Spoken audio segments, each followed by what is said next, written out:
A nova proposta gira em torno de 15 milhões de euros, sendo 14 milhões fixos e ainda 1 milhão de bônus. A oferta se aproxima daquilo que o Cruzeiro quer, né? O Cruzeiro quer negociar o Kaique por 15 milhões de euros. A informação que eu recebi agora, e que acaba de ser confirmada aqui, Luiz, de uma fonte muito confiável, foi a seguinte, sobre o Kaique, tá?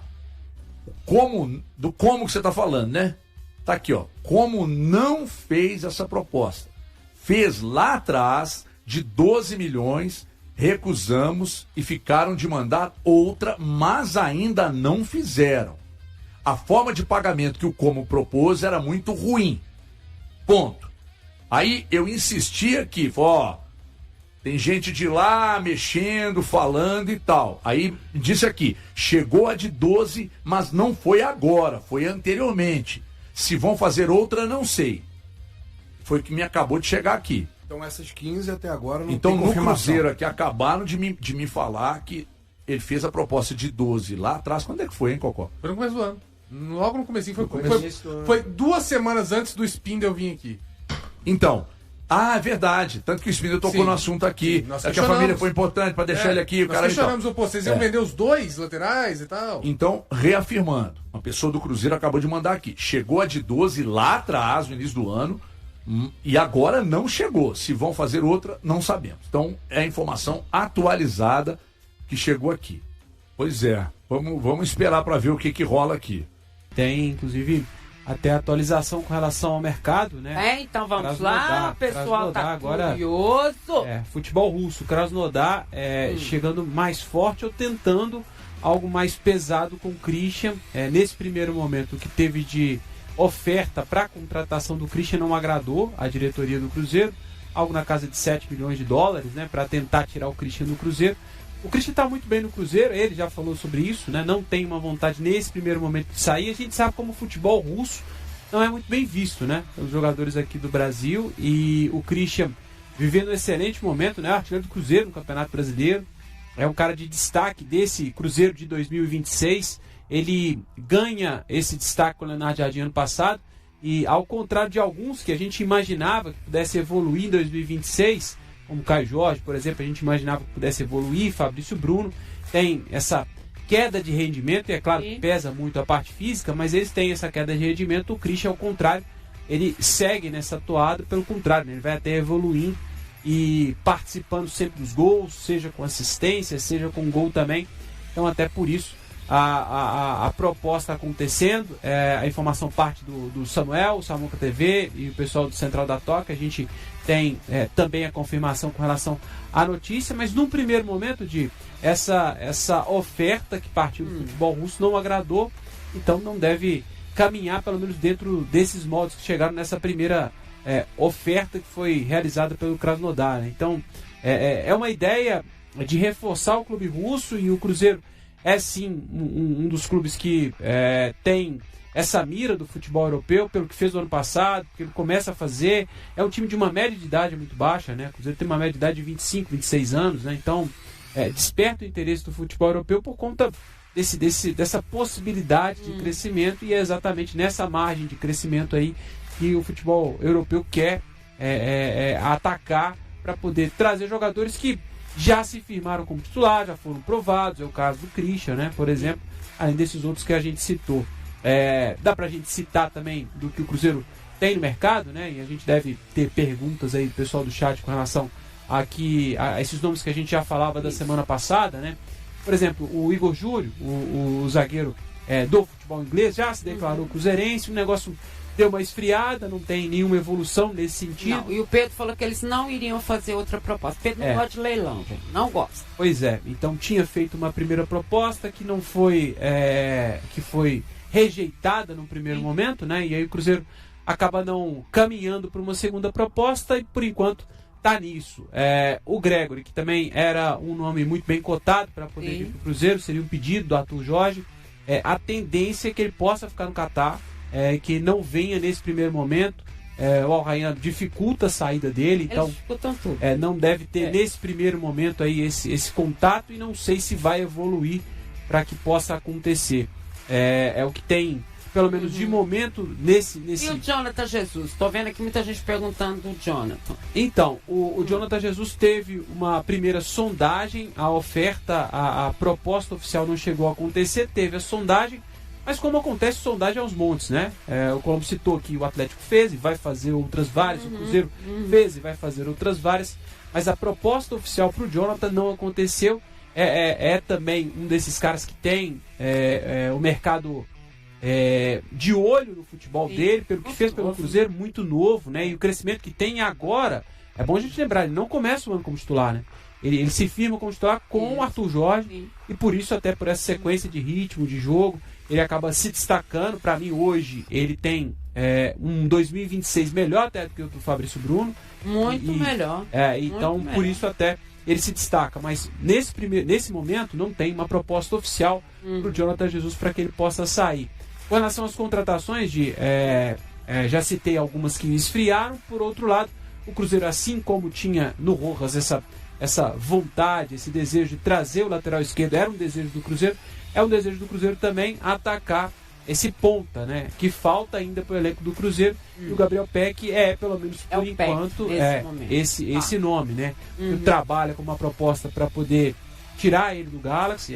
Teve um investimento alto, 10 milhões de dólares, para poder tirar ele do Vasco da Gama. Então, não se sabe se talvez esse valor o Cruzeiro consiga tirar o Peck da MLS, mas o Cruzeiro está, de fato, muito interessado em contratar o Gabriel Peck, e aí, esse, pelo menos nesse primeiro momento, é um negócio que ainda não esfriou, e o Cruzeiro ainda tenta melhorar as tratativas para tentar contar com o futebol dele. E o Santiago Sousa, volante do Racing, também está na mira do Cruzeiro, Rafa? Responde aí, ele falou. O que eu tenho de informação é o que o Cruzeiro vai atacar de fato, é esse o setor, um dos setores, né? E a gente, para poder entender o que pensa o Cruzeiro para mapear esse mercado, né? E aí, pra gente entender o que a ideia do Cruzeiro para melhorar esse elenco, sem esquecendo os nomes. A gente falou de lateral esquerdo, a gente falou de primeiro volante, é o caso do Sousa, que pode jogar também como zagueiro, né?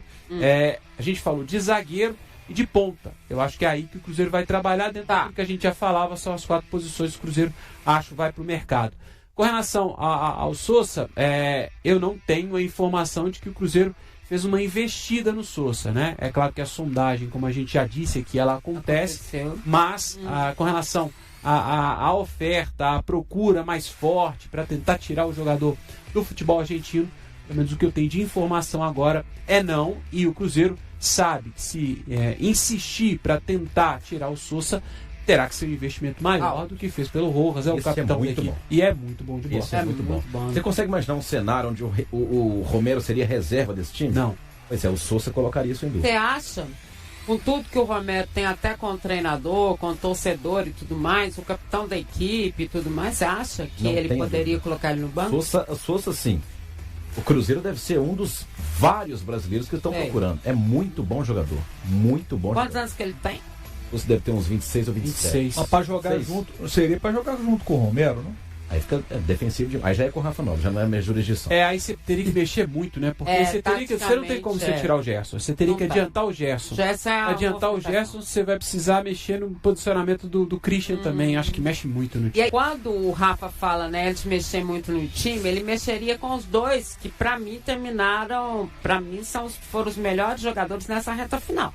É o Gerson, que mostrou uma recuperação muito grande, que não deu tempo para ele conseguir a vaga na seleção que ele tanto queria, disputar a Copa do Mundo.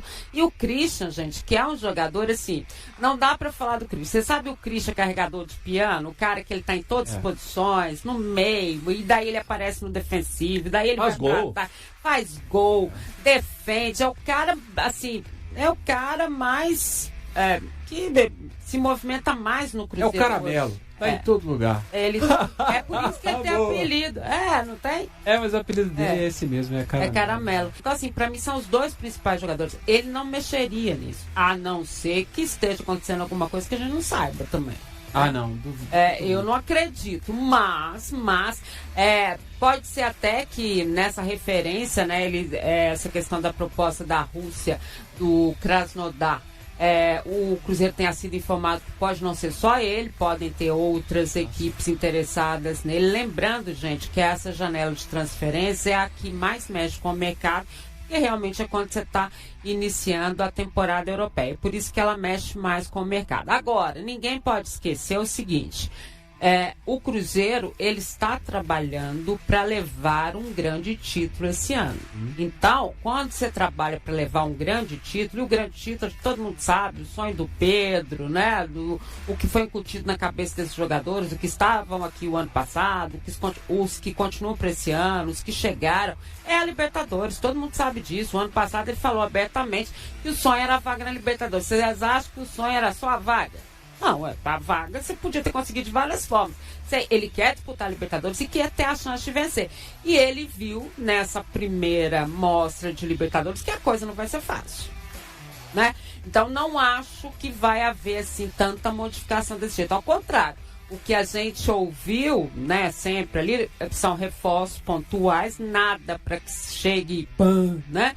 Também, mas jogadores de melhoria na condição de reposição, de banco, para que quando seu treinador olhar para o banco, ele possa ter uma mudança. Eu acho que caminha mais por isso. E né? esse é o ponto, né, Dia? A gente fala algumas vezes aí como o Cruzeiro perdeu ano passado a possibilidade de brigar mais pelo título por conta da falta de boas opções do banco de reservas. É só aprendida, né? E esse ano também, em alguns aspectos, né, o Cruzeiro perdeu muito o ritmo a partir do momento que olhava para o banco de reservas e não tinha tantas opções. Eu acho que tem 2 pontos aí, Di, pra gente poder levar em consideração para tentar fazer o advogado do diabo para os dois lados, né? Entendendo isso que você acabou de dizer. Concordando com o que você disse, a gente tem a informação de que o Arthur Jorge não quer se desfazer de nenhum jogador para esse momento, pensando exatamente em ter um time competitivo até o final do ano. Por outro lado, e aí eu imagino que o chat também deve ter comentado sobre as propostas e o que chega para o Cruzeiro nesse primeiro momento não é nada que agrada, né? Não tem nada tão interessante assim. O mercado ainda não abriu, né? Ele só se abre no dia 20. Vale lembrar isso também. Então, as propostas num primeiro momento é como toda negociação acontece, né? Estou tentando comprar o celular do Colombo aqui e nesse primeiro momento eu fiz uma oferta que não foi legal. Então aí a gente espera. A gente está acompanhando de perto. Aqui, inclusive. E aí quando o carro apertar por lá, aí eu sei que ele pode dar uma melhorada no preço. Quem sabe a gente pode. Então o negócio funciona assim. No primeiro momento a proposta não é tão boa, mas à medida que o mercado vai fechando, né? Aí a gente entende que elas devem. E aí a gente pode. Paga em peso. Paga em peso, pode ser. Ele gosta de Argentina. Arthur Jorge encerrou a primeira etapa da temporada com uma formação considerada a mais consistente do Cruzeiro. Durante pouco mais de 2 meses à frente da equipe, promoveu mudanças pontuais no time, mas manteve 3 jogadores como pilares do setor ofensivo: Matheus Pereira, Christian e Caio Jorge. Juntos, eles estiveram envolvidos em cerca de 70% dos gols marcados pela Raposa no período. O treinador português comandou o Cruzeiro em 18 partidas antes da paralisação para a Copa do Mundo. Em nenhuma dessas ocasiões o trio começou no banco por uma decisão exclusivamente técnica. Entre eles, Matheus Pereira foi o atleta mais utilizado por Arthur Jorge. O meia participou de 17 jogos e só ficou de fora da vitória por 1-0 sobre o Remo devido à suspensão pelo acúmulo de cartões amarelos. Nesse intervalo, contribuiu diretamente para 8 gols. Christian esteve presente em 15 dos últimos 18 compromissos da equipe, sendo poupado em 3 partidas por controle de desgaste físico. Sob o comando do técnico, participou de 9 gols. 2 deles foram marcados após assistências de Matheus Pereira, enquanto o outro teve passe de Caio Jorge. O camisa 9 também soma 15 jogos com Arthur Jorge. Além de balançar as redes 4 vezes, deu uma assistência para Christian. Apesar da importância no ataque, Caio Jorge convive com problemas físicos ao longo da temporada, incluindo pubalgia crônica e, mais recentemente, dores musculares na coxa. Outro nome que ganhou destaque foi Kenny Arroyo. O atacante marcou 3 gols e distribuiu 2 assistências, consolidando-se como peça importante do quarteto ofensivo. No entanto, chega a pausa para a Copa do Mundo com a titularidade ameaçada após a boa sequência de Luiz Sinisterra. Christian, Caio Jorge e Matheus Pereira já formavam a base da equipe desde a passagem de Leonardo Jardim. Curiosamente, os 2 primeiros ainda eram reservas quando o antigo treinador assumiu o comando do Cruzeiro. Assim como seu compatriota, Arthur Jorge realizou ajustes importantes na equipe desde sua chegada. Nos últimos meses, Otávio assumiu a titularidade no gol, Jonathan Jesus ganhou espaço na zaga e Fagner se firmou na lateral. Além disso, Gerson passou a atuar mais próximo de Lucas Romero no meio-campo. A próxima janela de transferências deve aumentar a concorrência no setor ofensivo. O Cruzeiro procura pelo menos um atacante de lado de campo e mantém conversas por Gabriel Peck, ex-Vasco e atualmente no Los Angeles Galaxy. A negociação, entretanto, é considerada complicada devido aos altos valores exigidos pelo clube norte-americano. E aí, galera, o que acharam? Deixem suas opiniões nos comentários. Não se esqueçam de deixar o like, se inscrever no canal e ativar o sininho para receber as notificações. Até mais, Nação Celeste! Vamos pra frente!